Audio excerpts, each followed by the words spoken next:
Assalamualaikum warahmatullahi wabarakatuh. Apa kabar semuanya? Semoga apa yang sudah Anda pelajari selama ini pada materi mata kuliah genetika ternak bisa Anda pahami, ingat, dan bermakna.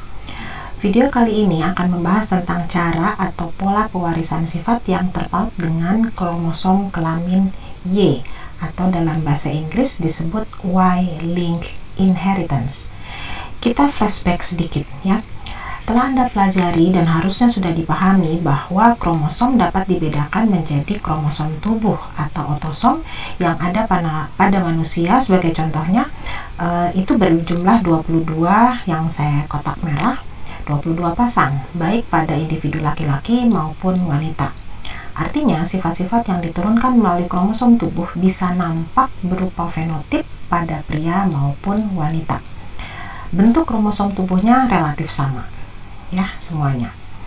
Jenis kromosom kedua adalah kromosom kelamin yang berjumlah hanya satu pasang dan dibedakan atas kromosom X dan kromosom Y. Kromosom Y dikenal sebagai kromosom penentu jenis kelamin pada pria karena seorang pria atau ternak jantan kecuali unggas memiliki kromosom XY, sedangkan wanita atau ternak betina memiliki kromosom XX. Sudah ingat kembali ya? Bila digambarkan dalam bentuk simbol, maka huruf X dan Y adalah kromosom kelamin. Simbol huruf A besar atau A kecil mencirikan sifat yang terpaut kelamin. Artinya, sifat yang terpaut kelamin atau disebut sex-linked trait itu bisa bersifat dominan disimbolkan dengan huruf besar atau bisa bersifat resesif disimbolkan dengan huruf kecil ya. Sama untuk kromosom yang Y juga, ada yang bersifat dominan dan ada yang bersifat resesif. Untuk sifat yang pola pewarisannya terpaut kromosom X sudah diterangkan pada beberapa video sebelumnya. Video kali ini fokus membahas pada pola pewarisan sifat yang terkait kromosom Y atau Y-linked inheritance. Jadi pada prinsipnya sifat yang pewarisannya dikontrol oleh alel yang berada pada kromosom Y disebut sifat yang terpaut kelamin atau sifat yang terangkai kelamin Y. Ya, jangan sampai tertukar. Sifat yang pola pewarisannya terangkai kelamin Y dikenal dengan nama Hollandric traits atau Holy Male. Di dunia ini hanya sedikit kasus kelainan genetik yang telah diketahui yang pola pewarisannya terpaut kromosom Y atau yang disebut dengan sifat yang terangkai kromosom Y atau terangkai kelamin Y. Tentunya jumlah tersebut bila dibandingkan dengan sifat yang terangkai kelamin X lebih sedikit yang Y. Mengapa demikian? Karena berdasarkan ukuran dari kromosom sudah terlihat dengan mudah bahwa ukuran kromosom X lebih besar dari kromosom Y. Karena ukuran kromosom Y yang lebih kecil dan lebih pendek dari kromosom X, maka tentunya jumlah gen yang bisa ditemukan pada kromosom Y akan lebih sedikit dibandingkan jumlah gen pada kromosom X. Ingat analogi biskota dan becak pada video sebelumnya. Terdapat kondisi yang khas pada sifat terangkai kelamin Y, yaitu sifatnya resesif dan stabil. Tadi telah disampaikan bahwa ukuran kromosom Y yang lebih kecil dari kromosom X menyebabkan jumlah gen yang ada pada kromosom juga tidak terlalu banyak. Bahkan bisa juga disebut gen yang terpaut kromosom Y adalah sangat langka. Kalaupun ada, maka gen yang terpaut pada kromosom Y akan diwariskan dari ayah atau tetua jantan hanya pada anak laki-lakinya saja atau turunan jantannya saja. Artinya tidak ada sifat yang dibawa oleh gen yang terpaut kromosom Y yang akan nampak pada individu anak perempuan atau turunan betinanya. Ya. Jadi hanya pria dan keturunannya yang pria saja yang akan terinfeksi dari sifat yang diwariskan melalui kromosom kelamin Y. Jadi, saya ulangi kembali, kromosom Y adalah satu-satunya kromosom kelamin yang mewariskan sifat dari tetua jantan ke keturunan yang jantan, dan tidak pernah ada sifat Y-link yang ditemukan pada wanita atau individu betina. Tolong dipahami baik-baik. Sekarang coba perhatikan silsilah perkawinan pada slide. Gambar lingkaran mewakili individu betina atau wanita, dan gambar kotak mewakili individu jantan atau pria. Gambar kotak yang berwarna artinya memperlihatkan individu ini cacat atau ada kelainan yang terpaut kromosom Y. Lihat sekarang, semua yang kotak berarti semua yang jantan adalah yang terkena cacat atau terkena sifat atau terkena kelainan yang terpaut kromosom Y. Ya, jadi hanya individu jantan saja atau individu pria saja yang terinfeksi, yang diturunkan melalui gen yang terpaut kromosom Y. Nah, sebagai tugas Anda sekarang coba tuliskan deskripsi dari perkawinan tersebut. Jadi tuliskan kemungkinan genotip dari tiap individu. Ini ada semua, banyak sekali individunya. Tolong tuliskan kemungkinan genotip dan fenotip dari semua individu yang ada dalam bagan. Dan tolong lihat yang segi ini, yang belah ketupat ya. Ini beda bentuknya dari yang lingkaran dan yang segi empat. Coba Anda analisis dari hasil perkawinan, silsilah genetisnya ini, kira-kira ini apa artinya? Ya. Dan tuliskan argumen atau pendapat Anda serta jawaban Anda tentang genotip, fenotip, dan yang nomor 4 tadi dalam bentuk pekerjaan rumah, dan silakan masukkan dalam menu tugas di sekolah. Ya. Bisa dimengerti ya tugasnya ya. Kita lanjutkan. Saya berikan kembali silsilah. Nah, sama dengan hal yang slide sebelumnya, terlihat bahwa semua laki-laki di sini terkena. Yang terkena adalah laki-laki. Ya. Dalam hal ini misalnya ini ada seorang laki-laki, dia terkena karena sifatnya adalah terpaut kromosom Y, berarti ini Y-nya yang terkena. Perempuannya semua sehat, normal. Jadi ini laki-laki Y-nya terkena, berarti dia akan punya anak laki-laki pasti terkena. Laki-laki ini meskipun menikah dengan wanita normal, ini juga laki-lakinya semua terkena. Sedangkan anak perempuannya normal. Di saat anak perempuan normal menikah dengan laki-laki normal, anaknya normal juga. Ya. Seperti ini. Laki-laki terinfeksi, berarti terinfeksi ini berasal dari Y punya bapaknya yang terinfeksi. Laki-laki yang ini terinfeksi berarti dia mendapat dari Y yang terinfeksi. Ya, lihatlah pada kondisi ini, meskipun perempuan ini adalah anak perempuan dari laki-laki yang terinfeksi, tapi karena perempuan tidak punya kromosom Y, berarti dia aman. Di saat dia menikah dengan laki-laki yang normal, keturunannya juga baik yang perempuan maupun yang laki aman. Yang laki-laki ini menikah dengan perempuan normal, ternyata keturunannya juga normal. Nah, pemahaman seperti itu tolong tuliskan kembali genotip dan fenotipnya sama dengan tadi dan menjadi tugas Anda untuk pekerjaan rumah yang kedua. Ya.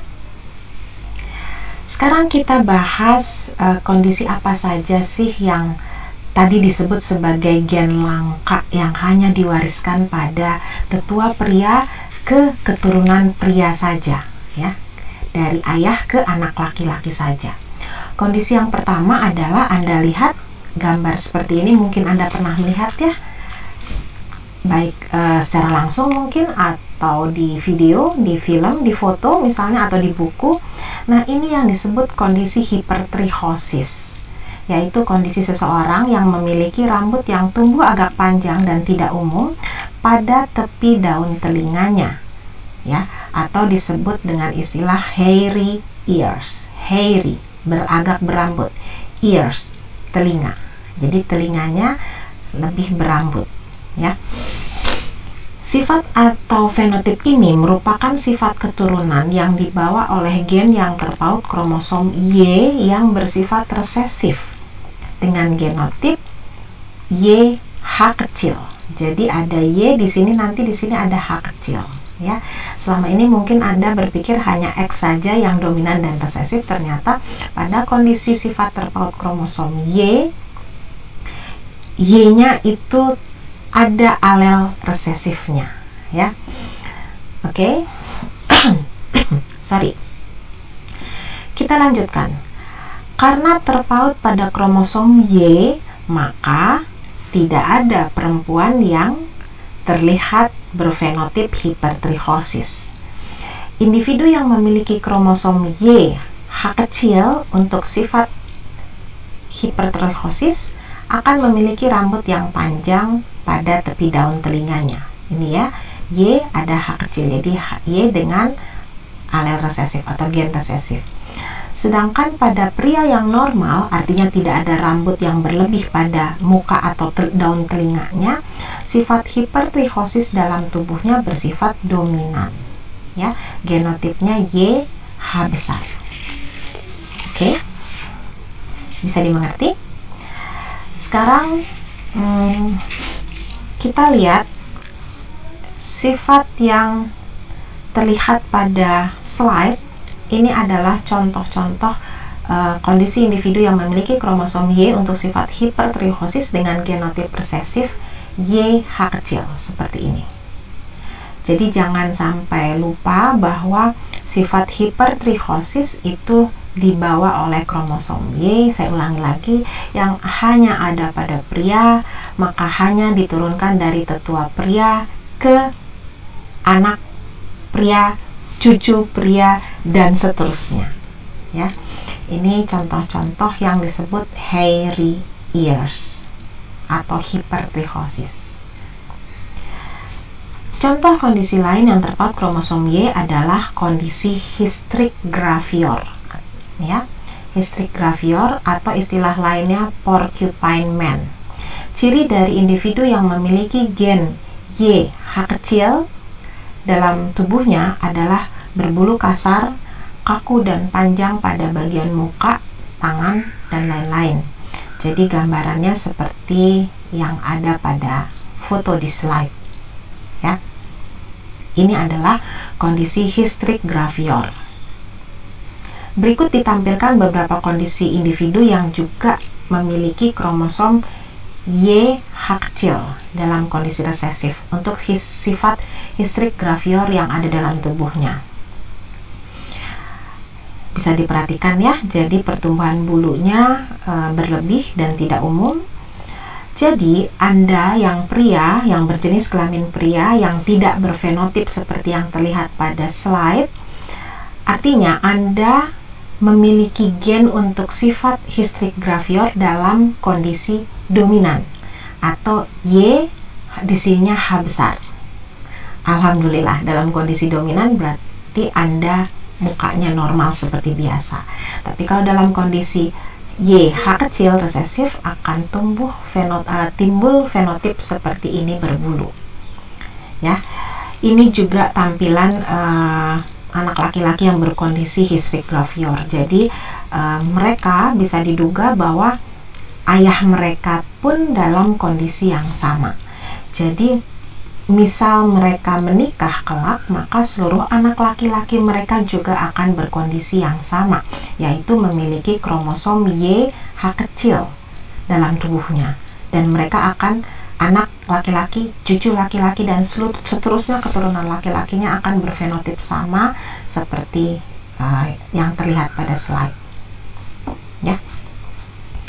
Kondisi ketiga yang pernah ditemui di dunia ini yang diturunkan atau diwariskan melalui gen atau alel resesif menempel pada kromosom Y yang resesif adalah kondisi Web 2 atau jari berselaput.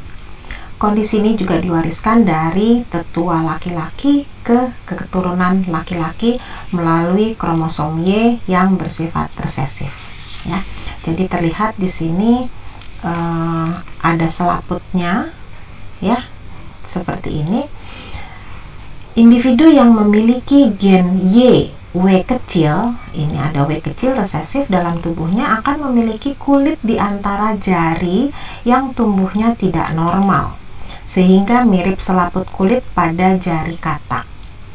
Jadi Anda yang berjenis kelamin pria dan memiliki jari yang normal, tidak berselaput, berarti sifat Web2 dalam tubuh Anda bersifat dominan. Ya, YW besar. Pada beberapa video sebelumnya, saat kita membahas pewarisan sifat melalui kromosom kelamin, telah dibahas tentang gen pembawa sifat yang terpaut kromosom X atau kromosom kelamin X yang Anda pernah pelajari dengan istilah gen rangkai X. Masih ingat ya? Kemudian ada juga gen pembawa sifat yang terpaut pada kromosom kelamin Y, barusan gen rangkai Y. Kemudian saya terangkan lagi yang baru, ada gen yang membawa sifat yang terletak pada kromosom kelamin X, tapi kromosom kelamin X tapi tapi dia punya pasangan pada kromosom kelamin Y di sini, ya. Ini yang disebut dengan gen terangkai kelamin tidak sempurna atau incompletely sex link. Nah, ya. Jadi yang banyak kemarin gen rangkai X sudah, yang barusan yang hanya ada 3 contohnya adalah gen rangkai Y, dan selanjutnya sekarang gen yang incompletely sex link gene, gen rangkai yang tidak sempurna, gen rangkai kelamin tidak sempurna. Contoh-contohnya adalah ini adalah contoh kondisi yang diturunkan atau diwariskan melalui kromosom X yang tidak memiliki pasangan pada kromosom Y, atau gen rangkai kelamin gen kromosom X yang memiliki pasangan. Ini ya, kromosom X yang memiliki pasangan pada kromosom Y, ya. Contohnya total color blindness, xeroderma pigmentosum, penyakit Oguchi, spastic paraplegia, epidermolysis bullosa, retinitis pigmentosum, hemorrhagic diathesis, semuanya penyakit pada manusia, ya. Tapi siapa tahu Anda bisa temukan, Anda membaca dari referensi lain, ternyata Anda bisa temukan ada juga ternyata pada ternak. Jadi Anda perlu waspadai, ya. Video tentang pewarisan sifat khusus untuk kromosom Y dan sedikit mengulas tentang pewarisan sifat melalui gen terangkai kelamin tidak sempurna telah selesai. Diharapkan Anda bisa menambah tingkat pemahaman tentang hal tersebut dari berbagai media, agar pengetahuan Anda tidak terbatas hanya pada video yang saya sajikan saja. Selain itu, semoga dapat meningkatkan rasa bersyukur Anda pada pemilik kehidupan, bahwa Anda sudah banyak sekali diberikan kenikmatan lahir dan batin. Selamat belajar.